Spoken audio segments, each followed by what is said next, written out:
The Flying Stars. By G.K. Chesterton.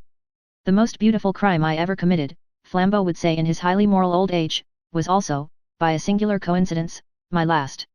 It was committed at Christmas. As an artist I had always attempted to provide crimes suitable to the special season or landscapes in which I found myself, choosing this or that terrace or garden for a catastrophe, as if for a statuary group.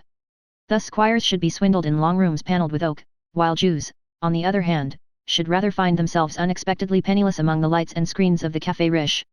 Thus, in England, if I wished to relieve a dean of his riches, which is not so easy as you might suppose, I wished to frame him, if I make myself clear, in the green lawns and grey towers of some cathedral town.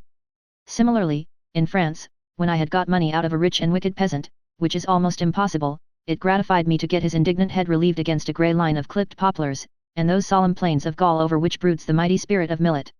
Well, my last crime was a Christmas crime, a cheery, cosy, English middle-class crime, a crime of Charles Dickens.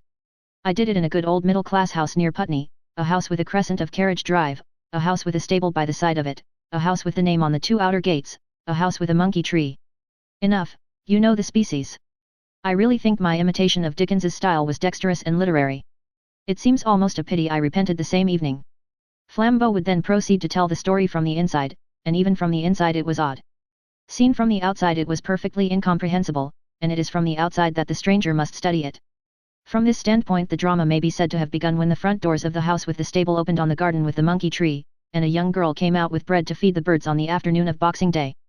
She had a pretty face, with brave brown eyes, but her figure was beyond conjecture, for she was so wrapped up in brown furs that it was hard to say which was hair and which was fur. But for the attractive face she might have been a small toddling bear. The winter afternoon was reddening towards evening, and already a ruby light was rolled over the bloomless beds, filling them, as it were, with the ghosts of the dead roses. On one side of the house stood the stable, on the other an alley or cloister of laurels led to the larger garden behind.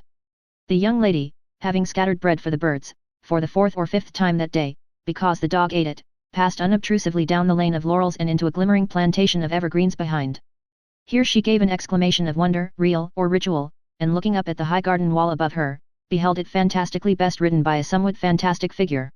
"Oh, don't jump, Mr. Crook," she called out in some alarm, "it's much too high." The individual riding the party wall like an aerial horse was a tall, angular young man, with dark hair sticking up like a hair brush, intelligent and even distinguished lineaments, but a sallow and almost alien complexion. This showed the more plainly because he wore an aggressive red tie, the only part of his costume of which he seemed to take any care. Perhaps it was a symbol. He took no notice of the girl's alarmed adjuration, but leapt like a grasshopper to the ground beside her, where he might very well have broken his legs. "I think I was meant to be a burglar," he said placidly, "and I have no doubt I should have been if I hadn't happened to be born in that nice house next door. I can't see any harm in it, anyhow." "How can you say such things?" she remonstrated. "Well," said the young man, "if you're born on the wrong side of the wall, I can't see that it's wrong to climb over it." "I never know what you will say or do next," she said. "I don't often know myself," replied Mr. Crook, "but then I am on the right side of the wall now." "And which is the right side of the wall?" asked the young lady, smiling. "Whichever side you are on," said the young man named Crook. As they went together through the laurels towards the front garden a motor horn sounded thrice, coming nearer and nearer, and a car of splendid speed, great elegance and a pale green colour swept up to the front doors like a bird and stood throbbing. "Hello, hello," said the young man with the red tie, "here's somebody born on the right side, anyhow. I didn't know, Miss Adams, that your Santa Claus was so modern as this." "Oh, that's my godfather, Sir Leopold Fisher. He always comes on Boxing Day." Then, after an innocent pause, which unconsciously betrayed some lack of enthusiasm, Ruby Adams added, "He is very kind." John Crook, journalist, had heard of that eminent city magnate, and it was not his fault if the city magnate had not heard of him, for in certain articles in the Clarion or the New Age Sir Leopold had been dealt with austerely. But he said nothing and grimly watched the unloading of the motor car, which was rather a long process. A large, neat chauffeur in green got out from the front, and a small, neat manservant in grey got out from the back, and between them they deposited Sir Leopold on the doorstep and began to unpack him, like some very carefully protected parcel. Rugs enough to stock a bazaar, furs of all the beasts of the forest, and scarves of all the colours of the rainbow were unwrapped one by one, till they revealed something resembling the human form, the form of a friendly, but foreign-looking old gentleman, with a grey goat-like beard and a beaming smile, who rubbed his big fur gloves together. Long before this revelation was complete the 2 big doors of the porch had opened in the middle, and Colonel Adams, father of the furry young lady, had come out himself to invite his eminent guest inside. He was a tall, sunburnt, and very silent man, who wore a red smoking cap like a fez, making him look like one of the English sirdars or pashas in Egypt. With him was his brother-in-law, lately come from Canada, a big and rather boisterous young gentleman farmer, with a yellow beard, by name James Blount. With him also was the more insignificant figure of the priest from the neighbouring Roman church, for the colonel's late wife had been a Catholic, and the children, as is common in such cases, had been trained to follow her. Everything seemed undistinguished about the priest, even down to his name, which was Brown, yet the colonel had always found something companionable about him, and frequently asked him to such family gatherings. In the large entrance hall of the house there was ample room even for Sir Leopold and the removal of his wraps. Porch and vestibule, indeed, were unduly large in proportion to the house, and formed, as it were, a big room with the front door at one end, and the bottom of the staircase at the other. In front of the large hall fire, over which hung the colonel's sword, the process was completed and the company, including the saturnine Crook, presented to Sir Leopold Fisher. That venerable financier, however, still seemed struggling with portions of his well-lined attire, and at length produced from a very interior tailcoat pocket, a black oval case which he radiantly explained to be his Christmas present for his goddaughter. With an unaffected vainglory that had something disarming about it he held out the case before them all. It flew open at a touch and half blinded them. It was just as if a crystal fountain had spurted in their eyes. In a nest of orange velvet lay like 3 eggs, 3 white and vivid diamonds that seemed to set the very air on fire all round them. Fisher stood beaming benevolently and drinking deep of the astonishment and ecstasy of the girl, the grim admiration and gruff thanks of the colonel, the wonder of the whole group. "I'll put em back now, my dear," said Fisher, returning the case to the tails of his coat. "I had to be careful of em coming down. They're the 3 great African diamonds called the Flying Stars, because they've been stolen so often. All the big criminals are on the track, but even the rough men about in the streets and hotels could hardly have kept their hands off them. I might have lost them on the road here. It was quite possible. Quite natural, I should say," growled the man in the red tie. "I shouldn't blame em if they had taken em. When they ask for bread, and you don't even give them a stone, I think they might take the stone for themselves." "I won't have you talking like that," cried the girl, who was in a curious glow. "You've only talked like that since you became a horrid what's his name. You know what I mean. What do you call a man who wants to embrace the chimney sweep?" "A saint," said Father Brown. "I think," said Sir Leopold, with a supercilious smile, "that Ruby means a socialist." "A radical does not mean a man who lives on radishes," remarked Crook, with some impatience, "and a conservative does not mean a man who preserves jam. Neither, I assure you, does a socialist mean a man who desires a social evening with the chimney sweep. A socialist means a man who wants all the chimneys swept and all the chimney sweeps paid for it." "But who won't allow you," put in the priest in a low voice, "to own your own soot?" Crook looked at him with an eye of interest and even respect. "Does one want to own soot?" he asked. "One might," answered Brown, with speculation in his eye. "I've heard that gardeners use it. And I once made 6 children happy at Christmas when the conjurer didn't come, entirely with soot, applied externally." "Oh, splendid," cried Ruby. "Oh, I wish you'd do it to this company." The boisterous Canadian, Mr. Blount, was lifting his loud voice in applause, and the astonished financier his, in some considerable deprecation, when a knock sounded at the double front doors. The priest opened them, and they showed again the front garden of evergreens, monkey tree and all, now gathering gloom against a gorgeous violet sunset. The scene thus framed was so coloured and quaint, like a back scene in a play, that they forgot a moment the insignificant figure standing in the door. He was dusty-looking and in a frayed coat, evidently a common messenger. "Any of you gentlemen Mr. Blount?" he asked, and held forward a letter doubtfully. Mr. Blount started, and stopped in his shout of assent. Ripping up the envelope with evident astonishment he read it, his face clouded a little, and then cleared, and he turned to his brother-in-law and host. "I'm sick at being such a nuisance, Colonel," he said, with the cheery colonial conventions, "but would it upset you if an old acquaintance called on me here tonight on business? In point of fact it's Florian, that famous French acrobat and comic actor. I knew him years ago out west. He was a French-Canadian by birth, and he seems to have business for me, though I hardly guess what." Of course," replied the Colonel carelessly, "my dear chap, any friend of yours. No doubt he will prove an acquisition." "He'll black his face, if that's what you mean," cried Blount, laughing. "I don't doubt he'd black everyone else's eyes. I don't care, I'm not refined. I like the jolly old pantomime where a man sits on his top hat." "Not on mine, please," said Sir Leopold Fisher, with dignity. Well, observed Crook, airily, "don't let's quarrel. There are lower jokes than sitting on a top hat." Dislike of the red-tied youth, born of his predatory opinions and evident intimacy with the pretty godchild, led Fisher to say, in his most sarcastic, magisterial manner, "No doubt you have found something much lower than sitting on a top hat. What is it, pray?" Letting a top hat sit on you, for instance, said the socialist. Now, cried the Canadian farmer with his barbarian benevolence, don't let's spoil a jolly evening. What I say is, let's do something for the company tonight. Not blacking faces or sitting on hats, if you don't like those, but something of the sort. Why couldn't we have a proper old English pantomime, clown, Columbine, and so on? I saw one when I left England at 12 years old, and it's blazed in my brain like a bonfire ever since. I came back to the old country only last year, and I find the things extinct. Nothing but a lot of snivelling fairy plays. I want a hot poker and a policeman made into sausages, and they give me Princesses Moralicing by moonlight, Bluebirds, or something. Bluebeard's more in my line, and him I like best when he turned into the pantaloon. I'm all for making a policeman into sausages, said John Crook. It's a better definition of socialism than some recently given. But surely the get-up would be too big a business. Not a scrap, cried Blount, quite carried away. A harlequinade's the quickest thing we can do, for two reasons. First, one can gag to any degree, and, second, all the objects are household things, tables and towel horses and washing baskets, and things like that. That's true, admitted Crook, nodding eagerly and walking about. But I'm afraid I can't have my policeman's uniform? Haven't killed a policeman lately. Blount frowned thoughtfully a space, and then smote his thigh.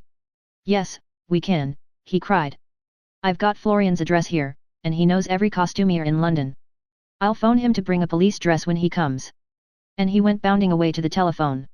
Oh, it's glorious, godfather, cried Ruby, almost dancing.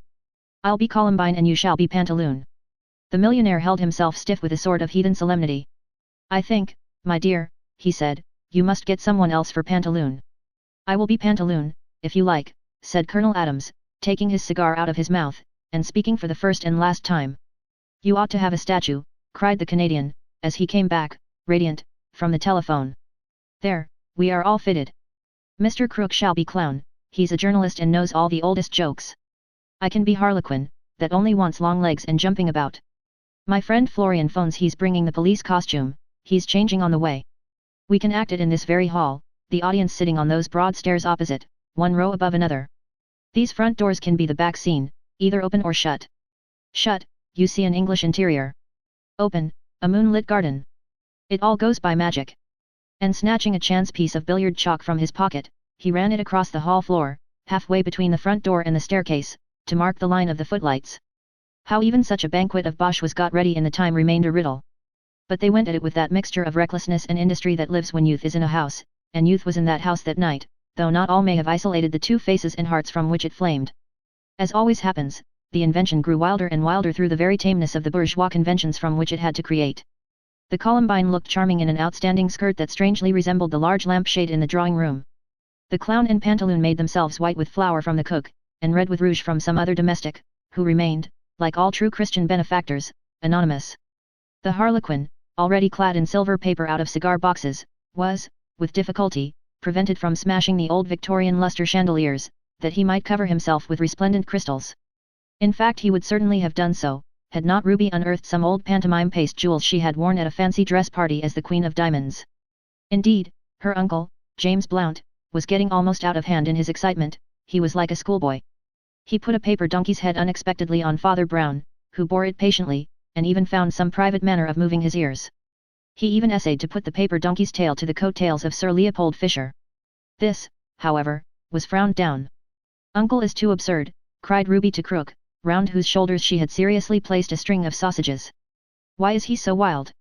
He is Harlequin to your Columbine, said Crook. I am only the clown who makes the old jokes. I wish you were the Harlequin, she said, and left the string of sausages swinging. Father Brown, though he knew every detail done behind the scenes, and had even evoked applause by his transformation of a pillow into a pantomime baby, went round to the front and sat among the audience with all the solemn expectation of a child at his first matinee. The spectators were few, relations, one or two local friends, and the servants. Sir Leopold sat in the front seat, his full and still fur-collared figure largely obscuring the view of the little cleric behind him, but it has never been settled by artistic authorities whether the cleric lost much. The pantomime was utterly chaotic, yet not contemptible. There ran through it a rage of improvisation which came chiefly from Crook the clown. Commonly he was a clever man, and he was inspired tonight with a wild omniscience, a folly wiser than the world, that which comes to a young man who has seen for an instant a particular expression on a particular face. He was supposed to be the clown, but he was really almost everything else, the author, so far as there was an author, the prompter, the scene painter, the scene shifter, and, above all, the orchestra. At abrupt intervals in the outrageous performance he would hurl himself in full costume at the piano and bang out some popular music equally absurd and appropriate. The climax of this, as of all else, was the moment when the two front doors at the back of the scene flew open, showing the lovely moonlit garden, but showing more prominently the famous professional guest, the great Florian, dressed up as a policeman. The clown at the piano played the constabulary chorus in the Pirates of Penzance, but it was drowned in the deafening applause, for every gesture of the great comic actor was an admirable though restrained version of the carriage and manner of the police. The harlequin leapt upon him and hit him over the helmet, the pianist playing "Where Did You Get That Hat?" He faced about in admirably simulated astonishment, and then the leaping harlequin hit him again, the pianist suggesting a few bars of "Then we had another one." Then the harlequin rushed right into the arms of the policeman and fell on top of him, amid a roar of applause. Then it was that the strange actor gave that celebrated imitation of a dead man, of which the fame still lingers round Putney. It was almost impossible to believe that a living person could appear so limp.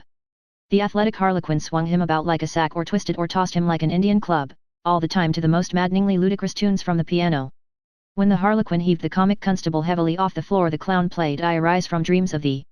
When he shuffled him across his back, with my bundle on my shoulder, and when the harlequin finally let fall the policeman with a most convincing thud, the lunatic at the instrument struck into a jingling measure with some words which are still believed to have been, "I sent a letter to my love and on the way I dropped it." At about this limit of mental anarchy Father Brown's view was obscured altogether, for the city magnate in front of him rose to his full height and thrust his hands savagely into all his pockets. Then he sat down nervously, still fumbling, and then stood up again. For an instant it seemed seriously likely that he would stride across the footlights, then he turned to glare at the clown playing the piano, and then he burst in silence out of the room. The priest had only watched for a few more minutes the absurd but not inelegant dance of the amateur harlequin over his splendidly unconscious foe. With real though rude art, the harlequin danced slowly backwards out of the door into the garden, which was full of moonlight and stillness. The vamped dress of silver paper and paste, which had been too glaring in the footlights, looked more and more magical and silvery as it danced away under a brilliant moon. The audience was closing in with a cataract of applause, when Brown felt his arm abruptly touched, and he was asked in a whisper to come into the colonel's study. He followed his summoner with increasing doubt, which was not dispelled by a solemn comicality in the scene of the study. There sat Colonel Adams, still unaffectedly dressed as a pantaloon, with the knobbed whalebone nodding above his brow, but with his poor old eyes sad enough to have sobered a Saturnalia. Sir Leopold Fisher was leaning against the mantelpiece and heaving with all the importance of panic. "This is a very painful matter, Father Brown," said Adams. "The truth is, those diamonds we all saw this afternoon seem to have vanished from my friend's tailcoat pocket." "And as I, supplemented Father Brown, with a broad grin, was sitting just behind him." "Nothing of the sort shall be suggested," said Colonel Adams, with a firm look at Fisher, which rather implied that some such thing had been suggested. "I only ask you to give me the assistance that any gentleman might give." "Which is turning out his pockets," said Father Brown, and proceeded to do so, displaying 7 and 6pence, a return ticket, a small silver crucifix, a small breviary, and a stick of chocolate. The colonel looked at him long, and then said, "Do you know, I should like to see the inside of your head more than the inside of your pockets. My daughter is one of your people, I know, well, she has lately," and he stopped. "She has lately," cried out old Fisher, "opened her father's house to a cutthroat socialist, who says openly he would steal anything from a richer man. This is the end of it. Here is the richer man, and none the richer." "If you want the inside of my head you can have it," said Brown rather wearily. "What it's worth you can say afterwards. But the first thing I find in that disused pocket is this, that men who mean to steal diamonds don't talk socialism. They are more likely," he added demurely, "to denounce it." Both the others shifted sharply and the priest went on. "You see, we know these people, more or less. That socialist would no more steal a diamond than a pyramid. We ought to look at once to the one man we don't know. The fellow acting the policeman, Florian. Where is he exactly at this minute, I wonder?" The pantaloon sprang erect and strode out of the room. An interlude ensued, during which the millionaire stared at the priest, and the priest at his breviary, then the pantaloon returned and said, with staccato gravity, "The policeman is still lying on the stage. The curtain has gone up and down 6 times, he is still lying there." Father Brown dropped his book and stood staring with a look of blank mental ruin. Very slowly a light began to creep in his grey eyes, and then he made the scarcely obvious answer. "Please forgive me, Colonel, but when did your wife die?" "Wife," replied the staring soldier, "she died this year 2 months. Her brother James arrived just a week too late to see her." The little priest bounded like a rabbit shot. "Come on," he cried in quite unusual excitement. "Come on. We've got to go and look at that policeman." They rushed on to the now curtained stage, breaking rudely past the Columbine and clown, who seemed whispering quite contentedly, and Father Brown bent over the prostrate comic policeman. "Chloroform," he said as he rose, "I only guessed it just now." There was a startled stillness, and then the colonel said slowly, "Please say seriously what all this means." Father Brown suddenly shouted with laughter, then stopped, and only struggled with it for instants during the rest of his speech. "Gentlemen," he gasped, "there's not much time to talk. I must run after the criminal." But this great French actor who played the policeman, this clever corpse the Harlequin waltzed with and dandled and threw about, his voice again failed him, and he turned his back to run. "He was," called Fisher inquiringly.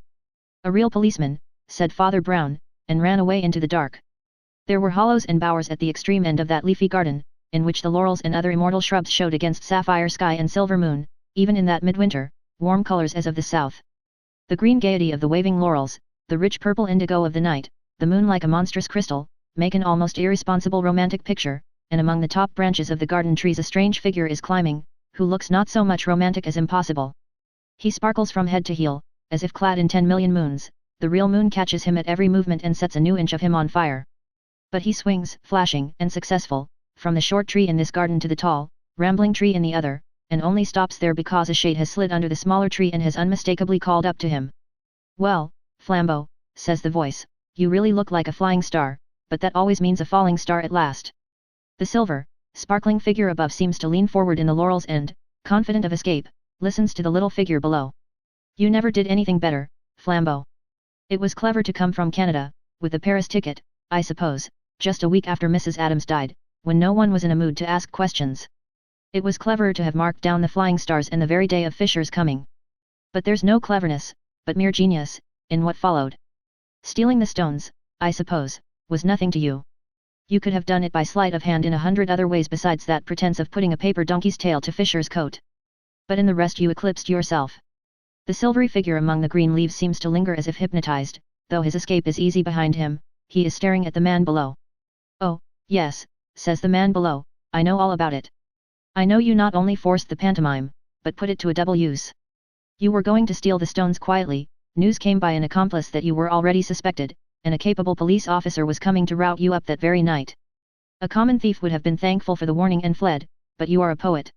You already had the clever notion of hiding the jewels in a blaze of false stage jewellery.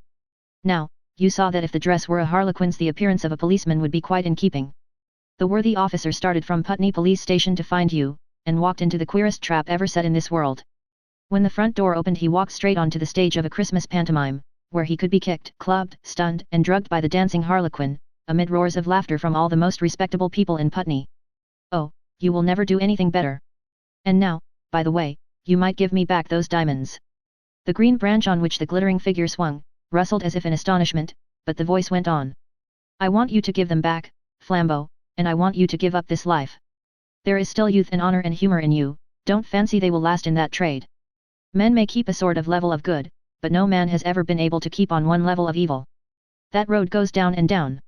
The kind man drinks and turns cruel, the frank man kills and lies about it. Many a man I've known started like you to be an honest outlaw, a merry robber of the rich, and ended stamped into slime. Maurice Bloom started out as an anarchist of principle, a father of the poor, he ended a greasy spy and tale-bearer that both sides used and despised. Harry Burke started his free money movement sincerely enough, now he's sponging on a half-starved sister for endless brandies and sodas. Lord Amber went into wild society in a sort of chivalry, now he's paying blackmail to the lowest vultures in London. Captain Barillon was the great gentleman Apache before your time, he died in a madhouse, screaming with fear of the narcs and receivers that had betrayed him and hunted him down. I know the woods look very free behind you, Flambeau, I know that in a flash you could melt into them like a monkey. But someday you will be an old grey monkey, Flambeau. You will sit up in your free forest cold at heart and close to death, and the tree tops will be very bare." Everything continued still, as if the small man below held the other in the tree in some long invisible leash, and he went on. "Your downward steps have begun. You used to boast of doing nothing mean, but you are doing something mean tonight. You are leaving suspicion on an honest boy with a good deal against him already, you are separating him from the woman he loves and who loves him. But you will do meaner things than that before you die." 3 flashing diamonds fell from the tree to the turf. The small man stooped to pick them up, and when he looked up again the green cage of the tree was emptied of its silver bird. The restoration of the gems, accidentally picked up by Father Brown, of all people, ended the evening in uproarious triumph, and Sir Leopold, in his height of good humour, even told the priest that though he himself had broader views, he could respect those whose creed required them to be cloistered and ignorant of this world.